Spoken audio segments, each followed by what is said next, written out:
আমরা জন্মেছি একবার, মরবো একবার। ভয় দেখাবেন না। ছাত্র ছাত্রীদের উপর জুলুম বন্ধ না করলে পরিণতি ইতিহাস বলে দেয় কারোর জন্য ভালো হয় না। আসসালামু আলাইকুম সবাইকে। আমার বলবার অনেক কিছু আছে, সংক্ষিপ্ত করার কথা আমি খেই হারাচ্ছি আমি কোনটা বলবো আর কোনটা বলবো না, সেটা আমার ঘৃণা।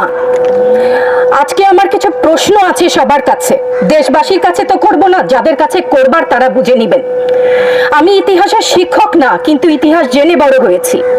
আমার জন্ম ৭১-এর পরে, কিন্তু বই খাতা থেকে সরাসরি যুদ্ধে ভাষা আন্দোলনে যারা অংশগ্রহণ করেছিলেন তাদের কাছ থেকে শোনা শিক্ষা থেকে জানি মুক্তিযুদ্ধের চেতনা কি, ভাষা আন্দোলনের চেতনা কি ছিল। মুখের ভাষা বাংলা বলতে পারি, সেই জন্য বোধহয় ভাষা আন্দোলনের শহীদরা শহীদ হননি। আমার কথা আমি বলতে পারবো না, আপনি তুলে